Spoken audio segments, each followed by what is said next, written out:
باللہ من الشیطان الرجیم بسم اللہ الرحمن الرحیم اللہم صلی علی محمد وآل محمد۔ مومنین سلام علیکم، میں ہوں سید شاہد حسین میسم نہروی اور پروگرام ہے کام کی بات۔ آج ہم قرآن مجید کے 26ویں پارے 26 پارٹ کو ڈسکس کرنے جا رہے ہیں۔ اس کی چنندہ آیات میں نے سورہ احقاف کی چوتھی آیت کو چنا ہے۔ اس میں ارشاد ہو رہا ہے، اے محمد آپ کافروں سے کہیے ذرا مجھے ان خداؤں کے بارے میں بتاؤ جنہیں تم اللہ کو چھوڑ کر پوجتے ہو۔ مجھے دکھاؤ کہ انہوں نے زمین کی کون سی چیز بنائی ہے یا پھر آسمان کے کس کام میں ان کی شرکت ہے۔ کل ملا کر کے اس آیت میں کافروں کو جھنجھوڑا جا رہا ہے کہ ذرا سوچو کہ یہ تمہارے جھوٹے خدا انہوں نے کیا بنایا ہے، نہ زمین بنائی نہ آسمان بنایا۔ احقاف آیت نمبر 6، قیامت کے دن جب انسانوں کو جمع کیا جائے گا تو کافر لوگ اپنے انہی خداؤں کے دشمن ہوں گے جن کی وہ دنیا میں پوجا کرتے تھے، اور اس دن وہ ان کی پوجا سے انکار کر دیں گے۔ عجیب بات یہ ہے کہ آج کافر انہی جھوٹے خداؤں کی پوجا کر رہے ہیں، کل انہی جھوٹے خداؤں کے دشمن ہوں گے۔ احقاف آیت نمبر 9، اے محمد کہہ دیجئے کہ میں پیغمبروں میں کوئی انوکھا پیغمبر نہیں ہوں، اور میں نہیں جانتا کہ میرے ساتھ اور تمہارے ساتھ کیا سلوک کیا جائے گا۔ میں تو صرف اس حکم کو مانتا ہوں جس کا پیغام مجھ تک پہنچایا جاتا ہے۔ اس سے پہلے ایک آیت آئی ہے، یمحو اللہ ما یشاء ویثبت، اللہ جو چاہتا ہے لکھے ہوئے کو مٹا دیتا ہے اور جو چاہتا لکھا چھوڑ دیتا ہے۔ تو اسی آیت کی روشنی میں امیر المومنین کا قول تھا کہ اگر یہ آیت نہ ہوتی تو میں تم میں سے ہر ایک کو بتاتا کہ کون جنت میں جائے گا اور کون جہنم میں جائے گا۔ اس آیت میں جو ابھی ہم ڈسکس کر رہے ہیں، اس میں یہ کہا جا رہا ہے کہ پیغمبر کہہ رہے ہیں کہ مجھے نہیں معلوم کہ روز قیامت تمہارا کیا انجام ہوگا۔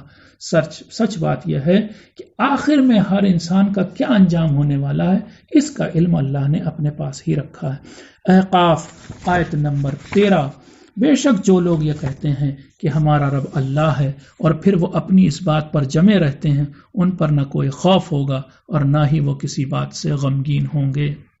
احقاف آیت نمبر 15، اور اللہ نے انسان کو اپنے ماں باپ کے ساتھ نیکی کرنے کا حکم دیا ہے، جسے اس کی ماں تکلیف سہ کر پیٹ میں رکھتی ہے اور تکلیف اٹھا کر جنم دیتی ہے، اور پیٹ میں آنے سے لے کر دودھ چھڑانے تک 30 ماہ لگ جاتے ہیں۔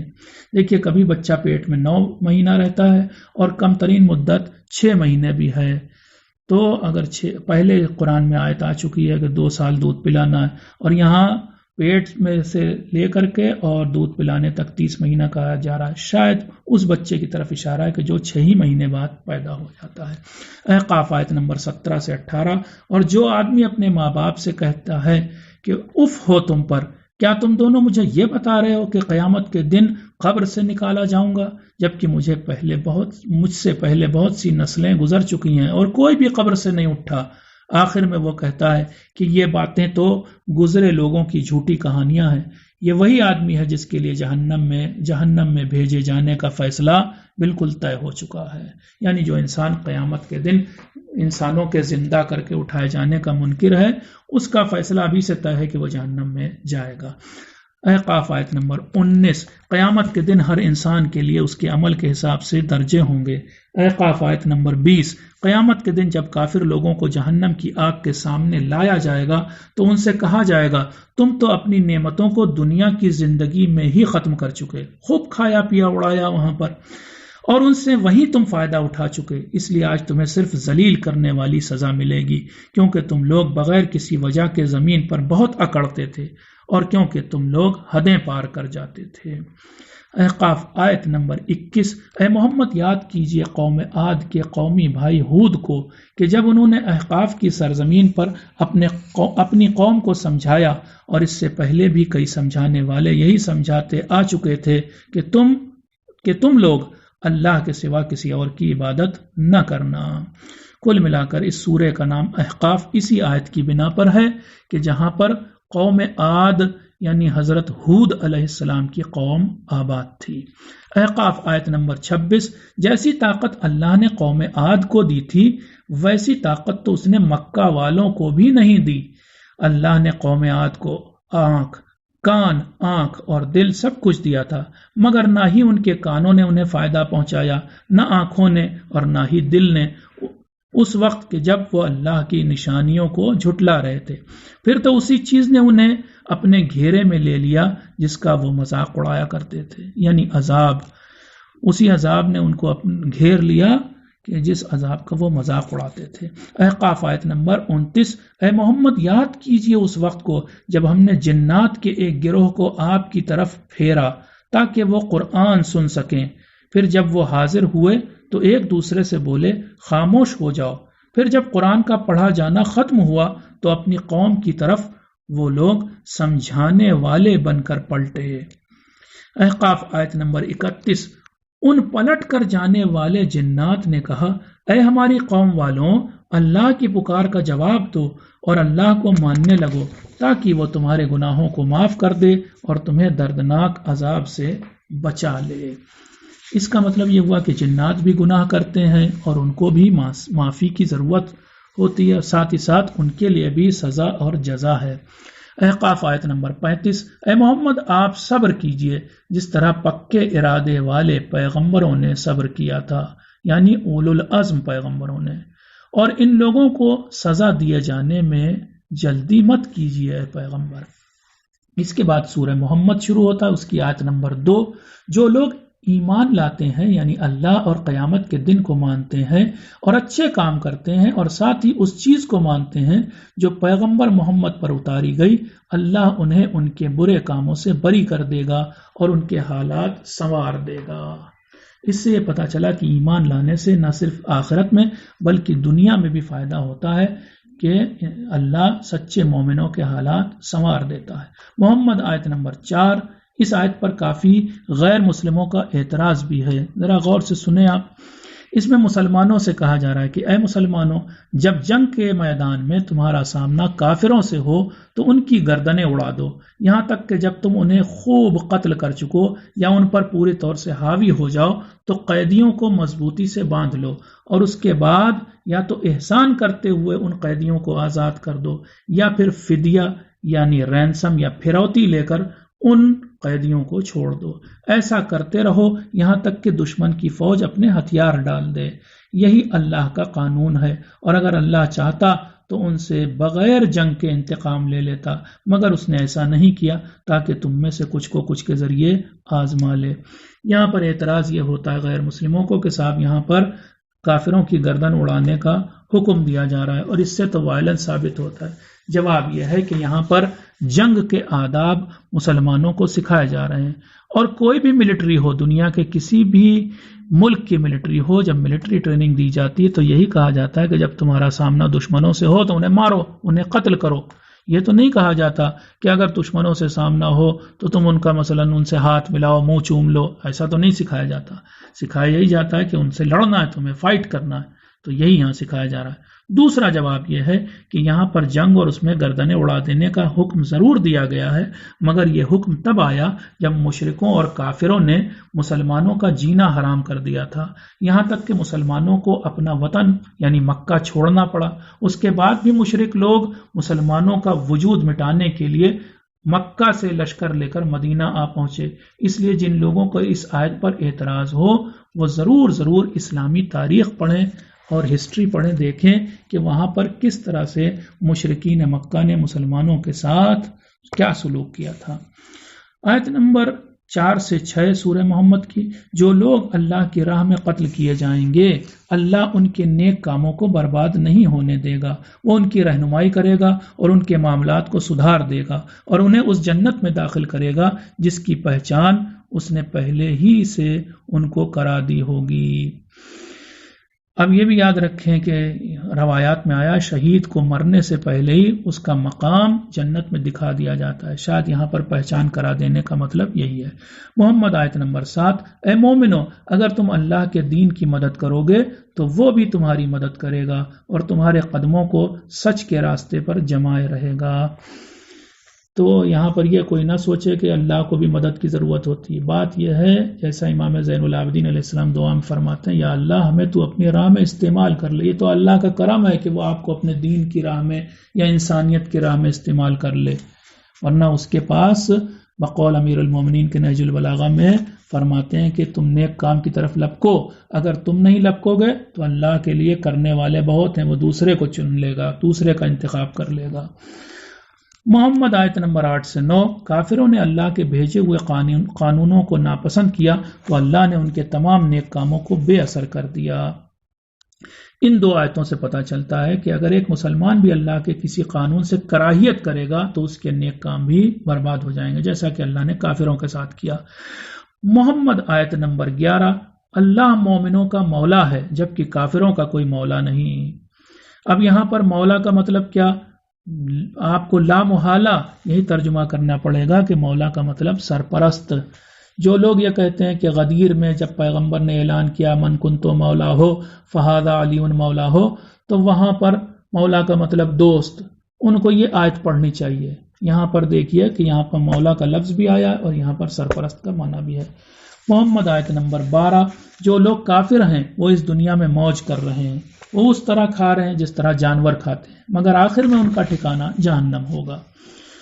محمد آیت نمبر 15، جس جنت کا وعدہ اللہ والے بندوں سے کیا گیا ہے اس کی تفصیل یہ ہے کہ اس میں ایسے پانی کی نہریں ہوں گی جو کبھی باسی نہیں ہوگا، اور ایسے دودھ کی نہریں ہوں گی جس کا مزہ کبھی نہیں بدلے گا، اور ایسی شراب کی نہریں ہوں گی جو پینے والوں کے لیے بڑی مزیدار ہوں گی، اور ایسی شہد کی نہریں ہوں گی جو چھنا ہوا ہوگا، اور اس میں جنتی لوگوں کے لیے ہر قسم کے پھل ہوں گے، اور ان سب سے بڑھ کر ان کے لیے اللہ کی طرف سے بخشش ہوگی۔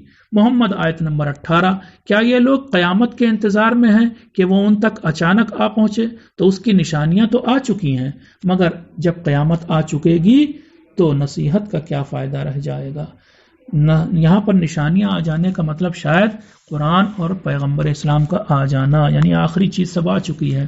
محمد آیت نمبر 24، لوگ قرآن کے بارے میں غور و فکر کیوں نہیں کرتے، یا یہ کہ ان کے دلوں پر تالے پڑے ہوئے ہیں۔ محمد آیت نمبر 25، جو لوگ سیدھے راستے کے صاف نظر آنے کے بعد الٹے پاؤں پیچھے لوٹ گئے، ان کو دراصل شیطان نے دھوکہ دیا اور انہیں لمبی لمبی امیدیں دلائیں۔ محمد آیت نمبر 27 سے 28، جب فرشتے کافروں کی روحیں نکالتے ہیں تو وہ ان کے چہروں اور پیٹھوں پر چوٹیں مارتے ہیں، یہ اس لیے کہ کافر لوگ ان چیزوں کے پیچھے چلتے تھے جن کو اللہ ناپسند کرتا ہے، اور ان چیزوں سے کراہیت کرتے ہیں جو اللہ کو پسند ہیں۔ نتیجے میں اللہ ان کے نیک کاموں کو بھی بے اثر بنا دیتا ہے۔ ہمیں اپنے کو بھی ٹٹولنا چاہیے کہ وہ چیزیں جو اللہ کو پسند ہیں کیا ہمیں بھی پسند ہیں یا نہیں، یا اس کا الٹا جو چیزیں اللہ کو ناپسند ہیں وہ ہم کو بھی ناپسند ہیں یا نہیں۔ محمد آیت نمبر 29، جن لوگوں کے دلوں میں جلن کی بیماری ہے یعنی حسد کی بیماری ہے، کیا وہ یہ سوچ بیٹھے ہیں کہ اللہ ان کی جلن کو لوگوں پر ظاہر نہیں کرے گا؟ اس کا مطلب یہ ہے کہ سوال کی شکل میں اللہ یہ کہہ رہا ہے کہ جو لوگ جلن اور حسد کی بیماری رکھتے ہیں اللہ ان کے حسد کو ایک دن لوگوں پر ظاہر کر دے گا۔ محمد آیت نمبر 34، جو لوگ اللہ کے سچے پیغام کو ماننے سے انکار کرتے ہیں اور دوسروں کو اللہ کی راہ سے روکتے ہیں اور پھر اسی حالت میں مر جاتے ہیں، انہیں اللہ کبھی معاف نہیں کرے گا۔ محمد آیت نمبر 35، تم ہمت نہ ہارو اور نہ ہی ان کافروں کو جو بار بار تم سے لڑنے آتے ہیں صلح کی طرف بلاؤ، یاد رکھو کہ تم ہی حاوی رہو گے اور اللہ تمہارے ساتھ ہے۔ یہ کس سے کہا جا رہا ہے؟ مسلمانوں سے کہا جا رہا ہے کہ نہ تو تم ہمت ہارو اور نہ ہی ان کافروں کو صلح کی طرف بلاؤ جو تم سے بار بار لڑنے آتے ہیں۔ حالانکہ اس سے پہلے قرآن میں آیت گزر چکی کہ ان جنحوا للسلم فجنح لها، اگر وہ لوگ یعنی کافر لوگ، غیر مسلم لوگ صلح چاہیں تو تم بھی صلح کر لو، لیکن یہاں پر کہا جا رہا ہے کہ صلح نہ کرو۔ وجہ یہ ہے کہ جو کافر بار بار لڑائی کر رہے ہیں، جنگ کر رہے ہیں، ان سے کیا صلح کرو گے؟ وہ صلح کو تیار ہی نہیں ہوئے تھے پہلے ہی مرحلے میں۔ محمد آیت نمبر 36، اس دنیا کی زندگی تو بس کھیل تماشا ہے۔ یہاں تک سورہ محمد ختم ہوتا ہے، بلکہ ایک آیت اور میں پڑھنا چاہوں گا، محمد آیت نمبر 36 سے 37۔ اے مسلمانوں، یاد رکھو کہ اللہ تم سے تمہارا مال نہیں مانگے گا، اگر وہ مانگ بھی لے اور اصرار بھی کرے تو طے ہے کہ تم کنجوسی کرو گے۔ ہاں، اللہ کبھی کبھی ہم سے کہتا ہے کہ قرض حسنہ دے دو اور یہ مال مانگنا ہے، مگر سچ بات یہ ہے کہ اس وقت ہمارا دل ایک دم ہم مٹھی بند کر لیتے ہیں اور کنجوسی کرتے ہیں۔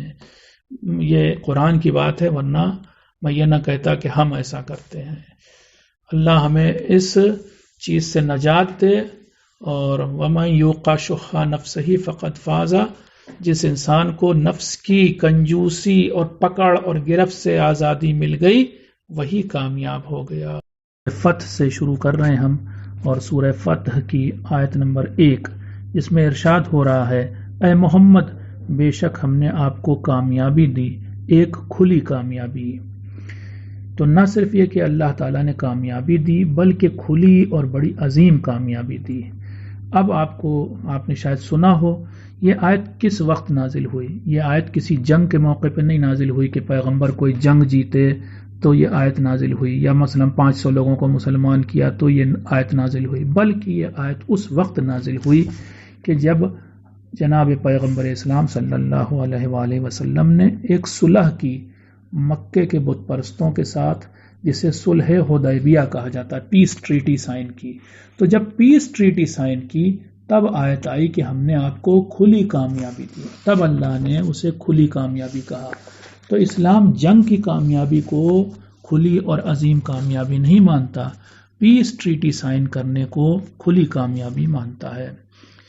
سورہ فتح آیت نمبر 8 سے 9، اے محمد ہم نے آپ کو گواہ، خوشخبری دینے والا اور ڈرانے والا بنا کر بھیجا، تاکہ اے لوگوں تم اللہ اور اس کے رسول پر ایمان لاؤ اور اس محمد کی حمایت کرو اور اس کی عزت کرو، اور دن و رات اللہ کا نام لے سکو۔ سورہ فتح آیت نمبر 10، اے محمد بے شک جو لوگ آپ سے بیعت کرتے ہیں وہ دراصل اللہ سے بیعت کرتے ہیں، ان کے ہاتھوں پر آپ کا ہاتھ نہیں ہوتا بلکہ اللہ کا ہاتھ ہوتا ہے۔ اب یہاں پر بھی دیکھیے وہی ایلیگوریکلی ہمیں اس آیت کو لینا چاہیے، یعنی یہ نہیں کہ اللہ کا ہاتھ کا مطلب یہاں پر وہ 5 انگلی والا ہاتھ، بلکہ یہاں پر جیسے جس نے بھی بیعت کی پیغمبر کے ساتھ، اس نے گویا اللہ کے ساتھ بیعت کی۔ اور بیعت کا مطلب یہ ہوتا ہے، پرانے زمانے میں یہ ہوتا کہ جب کوئی انسان کسی دوسرے انسان سے یہ کہتا تھا کہ آج سے میں آپ کا حکم مانوں گا، آپ کا وفادار رہوں گا، تو وہ نیچے ہاتھ رکھتا تھا، اور وہ انسان کے جس سے بیعت کی جا رہی وہ اوپر ہاتھ رکھتا تھا، اسے بیعت کہا جاتا تھا، گویا ایک طریقے کا وعدہ ہوتا تھا۔ فتح آیت نمبر 18 سے 19، اے محمد بے شک اللہ مومنین سے راضی ہو گیا جب وہ حدیبیہ نامی جگہ پر پیڑ کے نیچے آپ سے بیعت کر رہے تھے۔ جگہ کا نام حدیبیہ تھا اور اس بیعت کا نام بیعت رضوان کہا جاتا ہے۔ تو جو کچھ ان کے دلوں میں تھا وہ اللہ کو معلوم ہو گیا، نتیجتاً اس نے ان کے اوپر سکون اتار دیا اور انہیں خیبر نامی جگہ پر جنگ میں جلد ہی کامیابی بھی عطا کرے گا، اور ساتھ ہی بہت سارا مال غنیمت بھی دے گا۔ تو یہ آیت صلح حدیبیہ کے موقع پر آئی اور وعدہ کیا گیا کہ خیبر میں انشاءاللہ جلد ہی اللہ کامیابی دے گا۔ فتح آیت نمبر 23، جنگ میں مومنین کا ساتھ دینا اور کافروں کے حصے میں ہار دینا یہ اللہ کا طریقہ رہا ہے، اور تم اللہ کے طریقے میں کبھی بدلاؤ نہیں پاؤ گے۔ پہلے حصے میں البتہ یہ آیت میں نہیں آیا، میں نے سمجھانے کے لیے لکھا ہے کہ مومنین کا ساتھ دینا جنگ میں اور پھر کافروں کو ہار دینا یہ اللہ کا طریقہ ہے۔ یہاں سے آیت شروع ہوتی ہے، یہ اللہ کا طریقہ ہے اور تم اللہ کے طریقے میں کبھی بدلاؤ نہیں پاؤ گے۔ فتح آیت نمبر 28، اللہ وہ ہے جس نے اپنے پیغمبر حضرت محمد صلی اللہ علیہ وآلہ وسلم کو رہنمائی اور سچا دین دے کر بھیجا تاکہ اس سچے دین کو تمام ادیان یعنی مذہبوں پر حاوی کر دے۔ کل ملا کر کے اسلام کا اللہ کا یہ وعدہ ہے کہ اسلام تمام دینوں پر حاوی ہو کر رہے گا، نہ یہ کہ زور زبردستی کی وجہ سے، بلکہ اس وجہ سے کیونکہ یہ عقل کے حساب سے بہت ہی مناسب دین ہے، عقلی ساری دلیلیں ہیں۔ فتح آیت نمبر 29، محمد اللہ کے پیغمبر ہیں اور جو لوگ ان کے ساتھ ہیں وہ کافروں پر بہت سخت ہیں اور آپس میں بہت رحم دل۔ تم انہیں زیادہ تر رکوع کی حالت میں اور سجدے میں دیکھو گے، وہ اللہ کے کرم اور مرضی کے طلبگار رہتے ہیں۔ بہت زیادہ سجدوں کے اثر سے ان کی نشانیاں ان کے چہروں پر نظر آتی ہیں، یعنی ان کے ماتھوں پر پیشانیوں پر گھٹے پڑ گئے ہیں۔ ان کی خوبیاں توریت نامی کتاب میں بھی لکھی ہیں اور انجیل نامی کتاب میں بھی۔ کل ملا کر کے یہاں پر پیغمبر کے وفادار ساتھیوں کی تعریف ہو رہی کہ وہ کتنے اچھے تھے اور ان میں کیا خوبیاں تھیں۔ اب اگلا سورہ شروع ہوتا ہے جس کا نام ہے سورہ حجرات۔ اس حجرات کو اصل میں حجرات کا مطلب ہوتا ہے کمرے یا اپارٹمنٹس. تو یہ ایک اسی سورے کی ایک آیت میں چونکہ یہ لفظ استعمال ہوا ہے اسی وجہ سے اس کا نام حجرات پڑا ہے کہ پیغمبر کے حجرات تھے، ان کے حجرے تھے. حجرات آیت نمبر 1. اے مومنو، اللہ اور اس کے پیغمبر سے آگے مت بڑھا کرو اور اللہ سے ڈرو. یعنی کسی بھی چیز میں ہم یہ نہ سوچیں کہ ہم کچھ کر کے پیغمبر سے آگے نکل جائیں گے، یا جب پیغمبر زندہ تھے تو کسی کام میں ان کے اوپر بڑھت مومنوں کو نہیں لینی چاہیے تھی. یہ آیت بتا رہی ہے. حجرات آیت نمبر 2. اے ایمان والوں، تم اپنی آوازوں کو نبی کی آواز سے بلند مت کیا کرو اور ان کے ساتھ اس طرح بلند آواز سے بات مت کیا کرو جس طرح تم ایک دوسرے سے بلند آواز میں بات کرتے ہو. ایسا نہ ہو کہ تمہارے سارے نیک عمل بیکار ہو جائیں اور تمہیں پتہ بھی نہ چلے. کل ملا کر یہ آیت بتا رہی کہ ایک ذرا سا بلند آواز سے نبی سے بات کرنے سے اس کی سزا یہ تھی اللہ کی طرف سے کہ مومن کے تمام کیے ہوئے اب تک کے نیک عمل سب بیکار ہو جاتے تھے. تو اب آپ یہ سوچئے، اسے احباط عمل کہا جاتا ہے کہ اگر ذرا بلند آواز سے نبی سے بات کی جائے تو سارے نیک عمل بیکار ہو جاتے ہیں. تو اگر کوئی شخص نبی کے اوپر یہ الزام لگائے کہ وہ نعوذ باللہ ہیزیان بک رہے ہیں، الٹی سیدھی باتیں بک رہے ہیں، تو اس کا کیا ہوگا؟ حجرات آیت نمبر 6. اے ایمان والوں، اگر تمہارے پاس ایک بدکار آدمی کوئی خبر لے کر آئے تو تم خوب جانچ لیا کرو، کہیں ایسا نہ ہو کہ اس کی باتوں میں آ کر سچائی نہ جاننے کی وجہ سے تم کسی قوم کو نقصان پہنچا بیٹھو اور پھر بعد میں تمہیں اپنے کیے پر پچھتاوا ہو. کل ملا کر ہم سے کہا جا رہا ہے کہ ہم اگر کسی جھوٹے مکار بدکار انسان سے کوئی خبر ہمیں ملتی ہے تو ہم اسے ایسے ہی نہ قبول کر لیں بلکہ چھان بین کریں. آج کی زبان میں کہوں، یہ جتنے بھی میڈیا چینلز ہیں اور جتنے بھی یہ نیوز ایجنسیز ہیں، یہ سب کیا ہے؟ سب فاسق لوگ ہیں. ان کی خبر کو ہمیں ایسے ہی نہیں قبول کرنا چاہیے، چھان بین کرنی چاہیے. حجرات آیت نمبر 7. اللہ نے مومنوں کے لیے ایمان کو پسندیدہ بنا دیا ہے اور اسے ان کے دل میں سجا دیا ہے. دوسری طرف اللہ نے کفر، بدکاری اور نافرمانی کو مومنوں کے لیے بہت ناپسند بنا دیا ہے. یہ ایک خاص کرم ہے اللہ کا کہ جو سچے مومن ہوتے ہیں انہیں بدکاری اور کفر اور ایسی چیزوں سے نفرت ہو جاتی ہے اور ایمان سے محبت ہو جاتی ہے. حجرات آیت نمبر 9. اے مومنو، اگر مسلمانوں کے دو گروہ آپس میں جنگ کریں تو ان کے درمیان صلح کرا دیا کرو، لیکن اگر ان میں کا ایک گروہ دوسرے گروہ پر زیادتی کرنے لگے تو تم اس گروہ سے جنگ کرو جو زیادتی کر رہا ہو یہاں تک کہ وہ اللہ کے قانون کی طرف لوٹ آئے. پھر اگر وہ گروہ آسانی سے اللہ کا حکم مان لے تو ان دونوں گروہوں میں صلح کرا دو اور انصاف سے کام لو، بے شک اللہ انصاف کرنے والوں کو پسند کرتا ہے. کل ملا کر اس آیت میں یہ کہا جا رہا ہے کہ جب اگر مومنوں کے دو گروہ آپس میں لڑ بیٹھے ہیں تو کیا کرنا ہے؟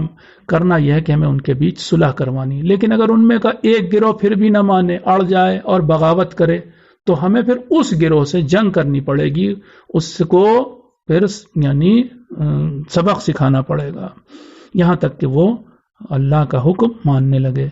آپ کو معلوم ہے مولا علی علیہ السلام نے اپنے زمانے میں ایسی ہی جنگیں کی تھیں. یہ جمل، صفین اور نہروان، اس میں مسلمانوں کا ایک گروہ مولا کے مسلمان گروہ کے خلاف ہو گیا تھا، لشکر کے خلاف ہو گیا تھا. تو ایسی صورت میں انہیں اسی آیت کی روشنی میں جنگ کرنی پڑی. حجرات آیت نمبر 10. مومنین تو سب آپس میں بھائی ہیں، اس لیے تم اپنے دو بھائیوں کے درمیان صلح کرا دیا کرو. یہ آیت بے انتہا عجیب آپ کو شاید لگے کہ اسلام نے آ کر کے اب تک جو بھائی بھائی کا رشتہ تھا وہ خونی رشتہ ہوتا تھا، تو بھائی بھائی ہوتے تھے. اسلام نے ایک نئی ڈیفینیشن دی کہ ایمان کی بنا پر بھی بھائی بھائی کا رشتہ ہوتا ہے، اور کہا کہ مومنین آپس میں بھائی بھائی ہیں. اور اس کا اثر یہ ہے کہ یہی نہیں صرف کہ بھائی بھائی کہا، بلکہ جب ان میں کا ایک کوئی مرتا تھا تو جس کا بھائی بنایا تھا پیغمبر نے، اس دوسرے والے کو اس کی میراث یعنی انہیریٹنس یعنی وراثت ملتی تھی. بعد میں یہ حکم بدل گیا اور منسوخ ہوا. حجرات آیت نمبر 11. اے ایمان والو، خبردار کوئی قوم کسی قوم کا مذاق نہ اڑائے، کیونکہ ہو سکتا ہے کہ وہ لوگ ان سے بہتر ہوں. ایک گروپ دوسرے گروپ کا مذاق نہیں اڑائے ہمارے مومنین کے درمیان، کیونکہ ہو سکتا ہے دوسرا والا بہتر ہو. اور نہ ہی عورتیں دوسری عورتوں کا مذاق اڑائیں کیونکہ ہو سکتا ہے وہ ان سے بہتر ہوں، اور دیکھو آپس میں تانے بازی نہ کیا کرو اور نہ ہی ایک دوسرے کا برا نام رکھا کرو۔ اکثر ہم لوگ برے نام رکھتے ہیں مومنین میں ایک دوسرے کے، یہ بہت غلط بات ہے، قرآن اس سے منع کر رہا ہے۔ پھر آگے کہہ رہی آیت، کسی کے ایمان لانے کے بعد اسے برے نام سے پکارنا بہت بری بات ہے۔ حجرات آیت نمبر 12، اے ایمان والوں یعنی اے مومنوں، دوسروں کے بارے میں برے خیال اور شک سے بچو۔ اسے سوء ظن کہتے ہیں۔ برا خیال ہمیں مومنین کے بارے میں نہیں رکھنا چاہیے، کیونکہ کچھ خیال بھی گناہ ہوتے ہیں۔ عام طور سے جو چیزیں ہمارے دل میں رہ جاتی ہیں، عمل میں نہیں آتی، سوچ میں رہتی ہیں، وہ گناہ نہیں ہوتے، لیکن کچھ خیال ایسے ہیں کہ جو گناہ ہوتے ہیں، یہاں قرآن کہہ رہا ہے۔ اور دیکھو تم لوگ دوسروں کی ٹوہ میں اور ان کی جاسوسی میں نہ لگے رہا کرو، اور تم میں کا کوئی آدمی پیٹھ پیچھے دوسرے کی برائی نہ کرے یعنی غیبت نہ کرے۔ کیا تم میں سے کوئی آدمی پسند کرے گا کہ وہ اپنے مردہ بھائی کا گوشت کھائے؟ اس کا مطلب یہ ہے کہ غیبت کرنا مردہ بھائی کے گوشت کھانے کے برابر ہے، اس لیے اس کام سے کراہیت کیا کرو اور اللہ سے ڈرو، بے شک اللہ بہت معاف کرنے والا بڑا مہربان ہے۔ حجرات آیت نمبر 13، اے انسانوں ہم نے تمہیں ایک مرد اور ایک عورت سے پیدا کیا ہے یعنی آدم اور حوا سے، اور پھر تمہیں الگ الگ قوموں اور قبیلوں میں بانٹ دیا تاکہ تم ایک دوسرے کو پہچان سکو۔ آج دیکھیں آپ، کوئی ناک کسی کی چپٹی ہوتی، کسی کی اٹھی ہوتی، کسی کی آنکھیں چھوٹی ہوتی، کسی کی بڑی ہوتی، کوئی گورا ہے کوئی کالا، یہ ساری چیزیں خود اللہ نے دی ہیں، اور پھر کہا ہے کہ اس لیے ہم نے بتایا کہ تم لوگ بعد میں ایک دوسرے کو پہچانو، ایک دوسرے سے گھلو ملو۔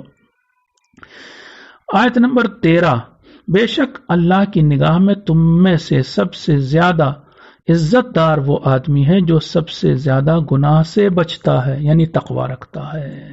یہاں پر تقوی رکھنے کا مطلب میں نے گناہ سے بچنا کیا ہے۔ اللہ کے خوف سے جب انسان گناہ سے بچتا ہے وہی تقوی کہلاتا ہے۔ تو اللہ کی نگاہ میں نہ کسی کا رنگ کوئی حیثیت رکھتا ہے، نہ قوم، نہ قبیلہ، نہ شجرہ، نہ نسل، بلکہ اس کی نگاہ میں جو چیز اہمیت رکھتی ہے وہ یہ کہ ہم گناہوں سے بچیں۔ حجرات آیت نمبر 14، دیہاتی عرب کہتے ہیں کہ ہم ایمان لے آئے یعنی اللہ اور اس کے دین کو پوری طرح ماننے لگے۔ تو اے محمد آپ ان سے کہہ دیجئے کہ تم لوگ ایمان نہیں لائے بلکہ تم یہ کہو کہ ہم اسلام لائے، کیونکہ ایمان تو ابھی تمہارے دلوں میں داخل ہی نہیں ہوا ہے۔ اس آیت سے پتہ چلتا ہے کہ ایمان اور اسلام میں فرق ہوتا ہے۔ اسلام وہ چیز ہوتی ہے جو بس زبان تک رہتی ہے، ایمان وہ ہوتا ہے جو انسان کے دل میں اتر جاتا ہے، جو چیز انسان دل سے ماننے لگتا ہے۔ اسلام کا بھی بہت سے فائدہ ہیں، مثلا اسلام کا فائدہ یہ ہے کہ کوئی انسان مسلمان ہو جائے تو اس کا ذبح کیا ہوا گوشت ہم کھا سکتے ہیں، کوئی مسلمان ہے تو اس سے نکاح کرنا جائز ہے ایک دوسرے مسلمان کو۔ لیکن مومن وہ ہے کہ جسے اپنے ایمان کی بنا پر جنت ملے گی۔ اسلام کا فائدہ صرف دنیا میں رہتا ہے، ایمان کا فائدہ دنیا اور آخرت دونوں میں رہتا ہے۔ حجرات آیت نمبر 15، سچے مومن تو بس وہ لوگ ہیں جو ایک بار اللہ اور اس کے پیغمبر یعنی حضرت محمد پر ایمان لائے تو انہوں نے پھر کسی قسم کا شک نہیں کیا اور اللہ کی راہ میں اپنے مال اور جان کے لیے جہاد کرتے رہے۔ پکے مومن وہ ہیں جو بعد میں ایمان کے شک نہیں جنہوں نے کیا۔ حجرات آیت نمبر 17، اے محمد یہ لوگ آپ پر احسان جتاتے ہیں کہ یہ اسلام کو ماننے لگے، تو کہہ دیجئے کہ تم اپنے اسلام کا احسان مجھ پر مت جتاؤ، بلکہ سچ تو یہ ہے کہ اللہ نے تمہیں ایمان کا راستہ دکھا کر تم پر احسان کیا ہے۔ کیا احسان جتا رہے ہو نبی پر کہ ہم مسلمان ہو گئے یا مومن ہو گئے؟ یہ تو تم دیکھو کہ تمہارے پر اللہ نے کرم کیا کہ تمہیں ایمان کا راستہ دکھا دیا۔ اس کے بعد کا سورہ قاف ہے، جس کی میں نے پہلی آیت 16ویں آیت چنی ہے جو آپ کے سامنے پیش کر رہا ہوں۔ قاف 16، اللہ انسان کی شہرگ سے زیادہ اس سے قریب ہے۔ شہرگ آپ سمجھتے ہیں جو قریبی بالکل رگ ہوتی جو گردن میں ہمارے، جسے جگولر وین کہتے ہیں انگلش میں، اس سے بھی زیادہ ہم سے قریب ہے۔ یعنی ویسے تو اللہ یعنی ہمیں بتا رہا ہے، ورنہ کہاں ہے اللہ اور کہاں نہیں، یہ تو عجیب، یہ کہنے والی بات نہیں ہوتی۔ اللہ کوئی جسم و جسمانیت نہیں رکھتا، اور بتانا بس یہ چاہ رہا ہے کہ ہم کہیں تم سے دور نہیں ہیں، تم ہمیں پکارو گے ہم تمہارے قریب ہیں۔ قاف آیت نمبر 17، جب انسان کوئی کام کرتا ہے تو دو لکھنے والے فرشتے اس کے داہنے اور بائیں کندھوں پر بیٹھے لکھتے ہیں۔ یہ آیت بتا رہی کہ ایک فرشتہ ہمارے داہنے کندھے پر اور ایک بائیں کندھے پر. یہ کہنے کا مطلب یہ نہیں کہ واقعاً کوئی بیٹھا ہوا یہاں فرشتہ، بتایا جا رہا قریب ہے وہ فرشتے تمہارے لکھنے والے، یعنی ہر بات تمہاری لکھ رہے ہیں. قاف آیت نمبر 20 سے 21. قیامت کے دن سور پھونکا جائے گا یعنی بگل بجایا جائے گا اور اعلان کیا جائے گا کہ یہ وہی فیصلے کا دن ہے جس کا وعدہ کیا گیا تھا، اور پھر ہر انسان اس طرح حاضر ہوگا کہ اس کے ساتھ ایک فرشتہ ہنکانے والا اور اس کے کاموں کا گواہ ہوگا. ہر انسان کے ساتھ ایک فرشتہ ہوگا جو اسے ہنکا کے لا رہا ہوگا اور وہی اس کا گواہ بھی ہوگا. قاف آیت نمبر 24-25. تب حکم ہوگا کہ تم دونوں فرشتوں ہر اس ناشکرے اور سرکش انسان کو جہنم میں ڈال دو جو نیک کاموں سے روکنے والا، آپے سے باہر اور سچے پیغام میں شک کرنے والا تھا. یہی دو فرشتے جو ہمارے کندھوں پر بیٹھے ہیں، انہی کو حکم ہوگا اگر خدا نہ کرے ہم یہ باتیں رکھتے ہوں گے کہ نیک کاموں سے روکتے ہوں گے دنیا میں، یا اپنے آپے سے باہر ہو گئے ہوں گے، سرحدوں کو پار کر گئے ہوں گے، یا پھر شک کرتے ہوں گے قرآن میں.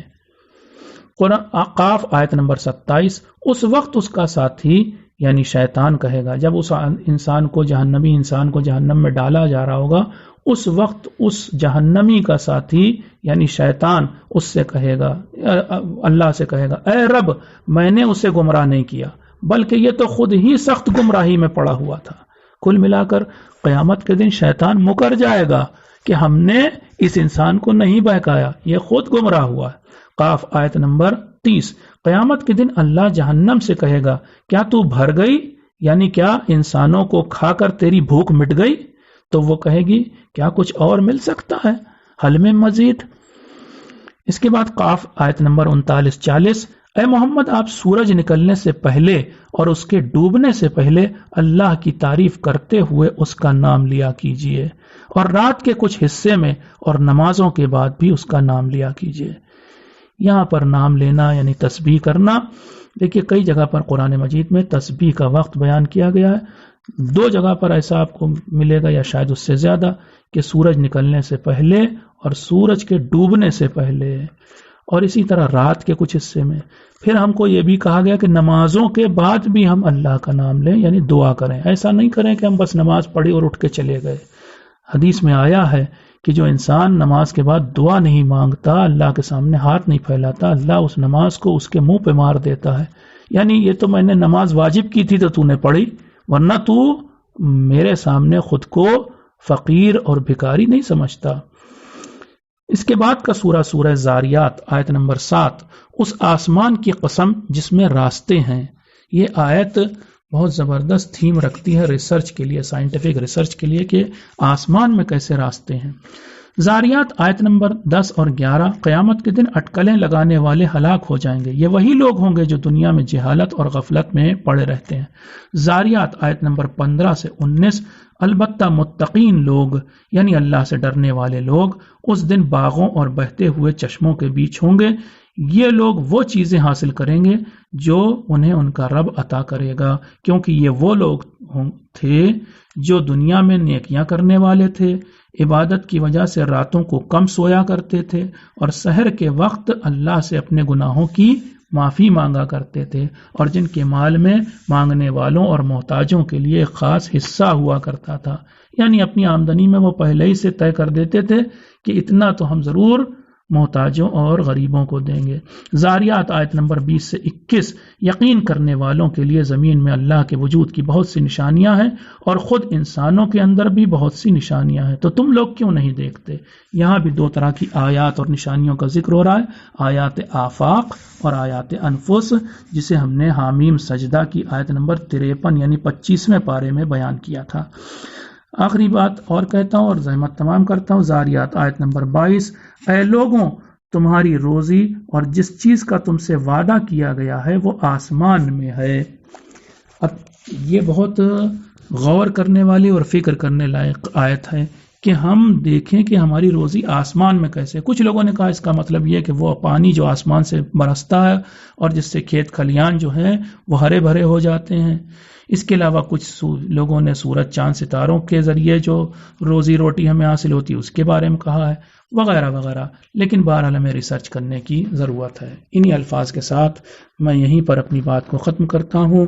تب تک کے لیے آپ سے اجازت، التماس دعا، والسلام علیکم ورحمۃ اللہ وبرکاتہ.